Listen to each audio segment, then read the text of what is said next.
स्वामी समर्थ. नमस्कार, मी Vaishali moms kitchen food चॅनलमध्ये तुम्हा सर्वांचं मनापासून स्वागत. आज आपण महाराष्ट्राचा स्पेशल असा ठेचा बनवणार आहे. हा ठेचा सर्वांनाच खूपच आवडतो, पण काय होतं ना, ठेचा बनवण्यासाठी तो खलबत्त्यामध्ये बारीक करण्यासाठी खूप वेळ जातो. त्यासाठी काही टिप्स सांगणार आहे. सर्वप्रथम मी इथे माझ्या गार्डनमध्ये बघा 3 मिरच्याची झाडं आलेली आहेत. त्याला खूप अशा मिरच्याही लागलेल्या आहेत. कसं असतं ना, आपण विकत कितीही आणलं पण त्यापेक्षा आपल्या गार्डनमध्ये एखादं फळ किंवा फूल आलं आपल्याला लावलेल्या झाडांना, तर त्याचा आनंद जो असतो तो शब्दात व्यक्त करता येत नाही. असंच काहीतरी माझ्याबरोबर झालेलं आहे. मिरच्या तुम्ही बघू शकता किती मस्त अशा आलेल्या आहेत, हिरव्यागार अशा मिरच्या आलेल्या आहेत. याच पद्धतीने मी 2 वेळा मिरच्या काढून घेतलेल्या आहेत आणि त्याचा आनंद तुम्ही बघू शकता माझ्या चेहऱ्यावर. चला तर मग जास्त वेळ न घालवता रेसिपीला आपण सुरुवात करूया. जिरे घेतलेले आहेत, कोथिंबीर घेतलेली, लसूण पाकळ्या घेतलेल्या आहेत, मीठ घेतलेलं आहे, हिरवी मिरची घेतलेली आहे, शेंगदाणे घेतलेले आहेत. सर्वप्रथम आपण मिरच्या स्वच्छ पाण्याने धुवून घेतलेल्या आहेत. त्यानंतर त्याची आपण देठं काढून घ्यायची आहेत. या पद्धतीने मिरच्या जास्त तिखट नाहीत, मध्यम तिखटाच्या मिरच्या घेतलेल्या आहेत. या पद्धतीने आपण सर्व देठं काढून घ्यायचे. त्यानंतर मिरच्या आपण पोह्यांसाठी चिरतो त्या पद्धतीने चिरून घ्यायचं आहे, म्हणजे आपला ठेचा झटपट तयार होईल. त्यानंतर गॅसवर तवा ठेवलेला आहे, त्यामध्ये शेंगदाणे घातलेले आहेत. शेंगदाणे आपण मीडियम टू लो गॅसवर आपण चांगले खरपूस भाजून घ्यायचे आहेत. आणि ठेचा बनवण्यासाठी इथे मी लोखंडी तव्याचा वापर केलेला आहे. शक्य असेल तर तुम्हीही लोखंडी तव्याचाच वापर करा.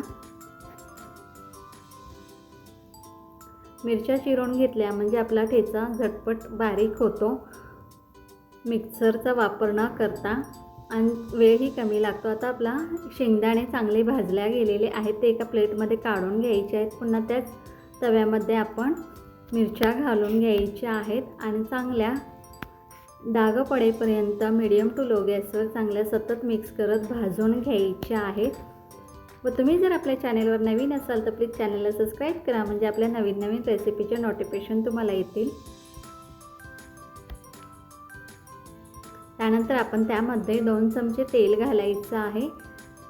या चमच्याने मी सध्या 2 चमचे तेल घातलेलं आहे. पुन्हा हे चमच्याने एकत्रित करून घ्यायचं आहे आणि मीडियम टू लो गॅसवर चांगल्या डाग पडेपर्यंत या मिरच्या चांगल्या भाजून घ्यायच्या आहेत, म्हणजे आपला ठेचा 15 ते 20 दिवस सहज टिकतो.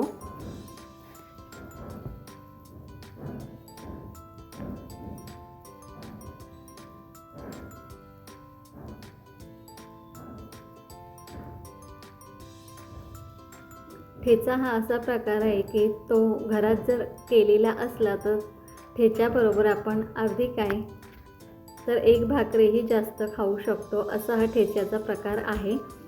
तुम्हाला ठेचा आवडतो का व तुम्ही कोणत्या प्रकारे ठेचा करता तेही कमेंट करून सांगा. त्यानंतर आपल्या आता मिरच्या चांगल्या भाजल्या गेलेल्या आहेत, त्यामध्ये जिरे घालून घ्यायचे आहेत व पुन्हा चमच्याने एकत्रित करून घ्यायचं आहे. पुन्हा आपण लसूण पाकळ्या घालायच्या आहेत. इथे साधारणतः मी 3 गड्डे लसूण घेतलेला, पुन्हा ते सोलून घेतलेले आहेत. लसूण पाकळ्या साधारणतः 40 ते 45 लसणाच्या पाकळ्या आहेत, त्या घालून घेतल्यानंतर पुन्हा चमच्याने एकत्रित करून घ्यायचं आहे. पुन्हा स्वच्छ धुवून घेतलेली कोथिंबीर बारीक चिरून घातलेली आहे. पुन्हा हे चमच्याने चांगलं एकत्रित करून घ्यायचं आहे. पुन्हा हे 5 मिनटं चांगलं परतून घ्यायचं आहे. त्याचं पाण्याचा अंश कमी होईपर्यंत आपण हे चांगलं बारीक गॅसवर परतून घ्यायचं आहे. त्यानंतर अजून 1 चमचा आपण यामध्ये तेल घालणार आहे. पुन्हा हे चांगलं एकत्रित करून घ्यायचं आहे. पुन्हा यामध्ये आपण शेंगदाणे घालायचे आहेत. पुन्हा हे चांगलं एकत्रित करून घ्यायचं आहे.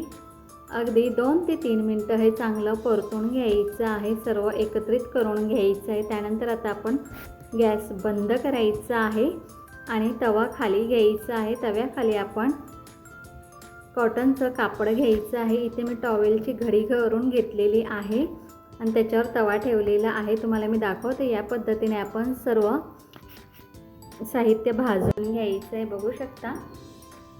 त्यानंतर आपण यामध्ये चवीप्रमाणे मीठ घालायचं आहे. इथे मी 1 चमचा मीठ घातलेलं आहे. पुन्हा हे चमच्याने एकत्रित करून घ्यायचं आहे.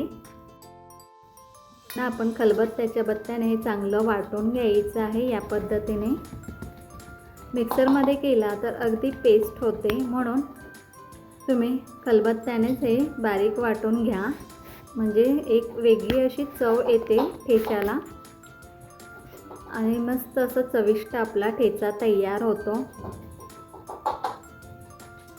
आणि मिरच्या भाजून घेतल्यामुळे आपल्याला पोटालाही कसला त्रास होत नाही ठेचा खाल्ल्यामुळे. आता तुम्ही बघू शकता व्हिडिओमध्ये आपला ठेचा चांगला बारीक झालेला आहे बऱ्यापैकी. आपण हा एकदम बारीक न करता आबडधोबडच असं जाडसर असं हे बारीक वाटून घ्यायचं आहे. या ठेच्याबरोबर तुम्ही बाजरीची किंवा ज्वारीची भाकरीही खाऊ शकता किंवा तांदळाची भाकरीही चालेल.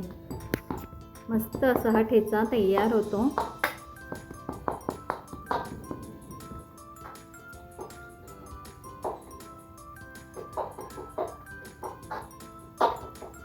आणि मिरच्या चिरून घेतल्यामुळे तर झटपट असं हे बारीक होतं मिश्रण ठेच्याचं, म्हणून तुम्ही मिरच्या चिरूनच बारीक करूनच घाला.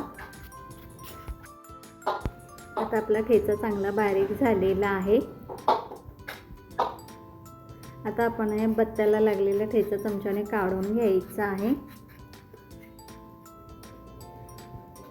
आता हे पुन्हा चांगलं चमच्याने एकत्रित करून घ्यायचं आहे ठेचा. तुम्ही बघू शकता किती मस्त आपला ठेचा बारीक झालेला आहे. मस्त जसं पाहिजे तसा हा ठेचा तयार झालेला आहे. मिक्सरला असा होत नाही, म्हणून तुम्ही खलबत्त्यामध्येच हे बारीक करा. तुम्ही बघू शकता किती मस्त आपला ठेचा तयार झालेला आहे. आता आपण भाकरी बरोबर सोबत कांदा आणि दह्याबरोबर सर्व करणार आहे. रेसिपी आवडली असेल तर आपल्या मॉम्स किचन फूड चॅनलला लाईक करा, शेअर करा व सबस्क्राईब करा. सबस्क्राईब करायला अजिबात काही लागत नाही. आवाज कोणाची बघताय करा ना आपल्या चॅनलला सबस्क्राईब. थँक्यू.